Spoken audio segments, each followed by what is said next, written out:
নমস্কার বন্ধুরা, আরো একটা নতুন ব্লগে সকলকে জানাই অনেক অনেক স্বাগত। আমরা তো কিছুদিন আগে তারাপীঠ গিয়েছিলাম, সেখান থেকেই চলে গেছিলাম ঘুরতে বীরচন্দ্রপুর গ্রামে। সেখানে রয়েছে নিতাইয়ের বাড়ি, তার পাশাপাশি আরো অনেক মন্দির। তারাপীঠ আসলে অবশ্যই কিন্তু বীরচন্দ্রপুর গ্রামটা ভিজিট করবে।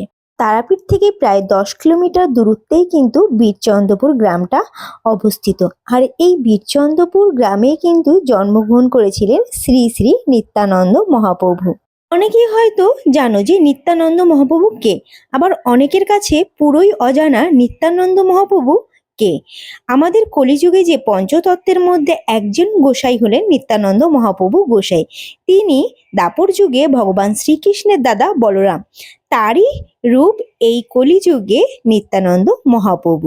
বীরভূম জেলায় কিন্তু অবস্থিত এই বীরচক্রপুর গ্রাম। চলো ঘুরে দেখা যাক। প্রথম মন্দির দর্শন করার জন্য আমরা চলে এসেছি।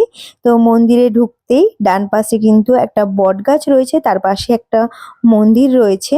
এখানে আছে গুপ্ত বৃন্দাবন, তার পাশাপাশি রয়েছে পুরীর আদলে জগন্নাথ মন্দির। তারও কিছু ইতিহাস আছে। নিত্যানন্দ মহাপ্রভুর মা জগন্নাথ দেবের দর্শন করতে চেয়েছিলেন তিনি, তাই নিত্যানন্দ মহাপ্রভু তার মাকে পুরীতে দর্শন করাতে পারেননি বলে পুরীর আদলে তিনি বীরচন্দ্রপুর গ্রামে জগন্নাথ দেবের মন্দির তৈরি করেছিলেন। মন্দিরের ভেতরে যেহেতু ক্যামেরা অ্যালাউ নেই, তার জন্য আমি ভেতরের দৃশ্য ক্যামেরা বন্দি করতে পারলাম না। তারপর আমরা চলে গেছিলাম বীরচন্দ্রপুর গ্রামের ইস্কন মন্দিরে। এখানে ইস্কন মন্দিরে কিন্তু বেশ জায়গা নিয়ে তৈরি হয়েছে। এখানে ইস্কন মন্দিরে শ্রী চৈতন্য মহাপ্রভুর বিগ্রহ রয়েছে, রাধাকৃষ্ণের বিগ্রহ রয়েছে। ভেতরে যেহেতু ক্যামেরা অ্যালাউ নেই, তাই ভেতরে আমি ক্যামেরা নিয়ে যেতে পারবো না, বাইরে থেকেই তোমাদের পুরো দৃশ্যটা দেখাচ্ছি। এখানকার ইস্কন মন্দির সমস্ত কিছু। বীরচন্দ্রপুর গ্রামের নাম একচক্রধাম হয়েছে কিন্তু এই মন্দির ঘিরেই। কথিত আছে মহাভারতের যুদ্ধের সময় শ্রীকৃষ্ণ যখন তার সখা অর্জুনকে বাঁচাতে প্রতিজ্ঞা ভঙ্গ করে রথের চাকা তুলে পিতামহের দিকে ধাবিত হন, অর্জুনের প্রার্থনায় ভগবান শ্রীকৃষ্ণ পিতামহকে প্রহার না করে চাকাটি ছুঁড়ে ফেলে দেন। কথিত আছে সেই চাকাটি নাকি এসে পড়েছিল বীরচন্দ্রপুর গ্রামে, তাই বীরচক্রপুর গ্রামের আরেক নাম একচক্রধাম। তবে পুরো ভারত জুড়ে বেশ কয়েকটি জায়গার নামও কিন্তু আছে একচক্রধাম। ইস্কন মন্দিরের প্রবেশের পথেই কিন্তু আমি যেই কাহিনীটা তোমাদের কাছে বর্ণনা করলাম তার পুরো দৃশ্য ফুটিয়ে তুলেছেন। এই কাহিনী অবলম্বন করেই বীরচক্রপুর গ্রামে ইস্কন মন্দির স্থাপিত হয়। আর ইস্কন মন্দিরের ভেতরে সারাক্ষণ কিন্তু হরিনাম সংকীর্তন হতে থাকে। সেখানে গেলে একটু শান্তিপূর্ণভাবে বসে হরিনাম শুনবেন। তার পরের মন্দিরে চলে গেছিলাম। এখানে এই মন্দিরের ভেতরে মোবাইল নিষেধ বলে মন্দিরের ভেতরে মোবাইল নিয়ে যেতে পারিনি। এখানে গৌর নিতাইয়ের বিগ্রহ রয়েছে।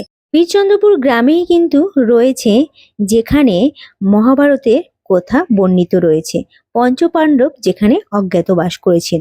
তারপরে আমরা চলে গেছিলাম নিতাইয়ের বাড়ি।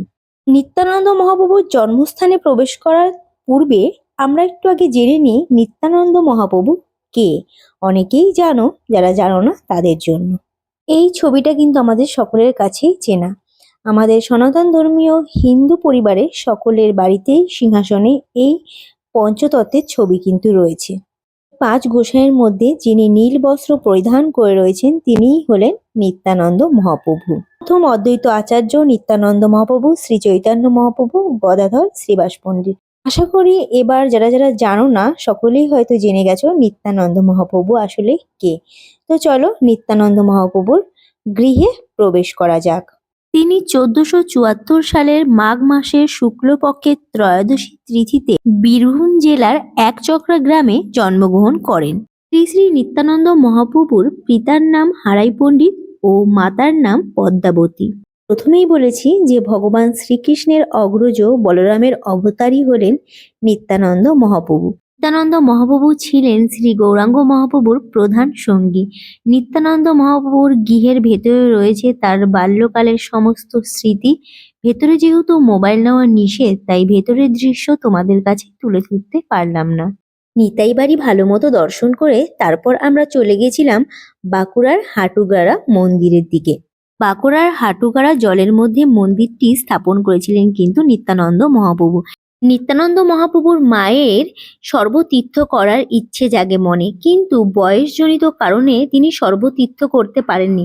নিত্যানন্দ মহাপ্রভু মাকে স্নান করানোর জন্য সর্বতীর্থকে আহ্বান করেন এই কুণ্ডে, আর এই কুণ্ডের নাম দেন জানুকুণ্ড। এই কুণ্ডতে সপ্ত সাগর ও সপ্ত নদীকে আহ্বান করেন তিনি। জলের ভেতরে কিন্তু একটা মন্দির রয়েছেন, পতাকাটা তোমরা ভালো মতো তাকালে কিন্তু দেখতে পাবে। যতই জল হোক না কেন, এই মন্দিরের পতাকা কিন্তু কখনো ডোবে না। কুণ্ডের জল এতটাই পবিত্র, তাই এখানে আসলে জানুকুণ্ডের জল কিন্তু অবশ্যই স্পর্শ করবে। অনেকে এখানে স্নানও করছে। তো এখানে তুলসী মন্দিরে আমরা জানুকুণ্ডের জল দিচ্ছিলাম তুলসী রানীকে। তো বন্ধুরা, আমার ভিডিওটা আমি এখানেই শেষ করলাম। ভিডিওটা কেমন লাগলো অবশ্যই কিন্তু জানিও। লাইক, কমেন্ট, শেয়ার অবশ্যই করো, আর এইভাবেই পাশে থেকো।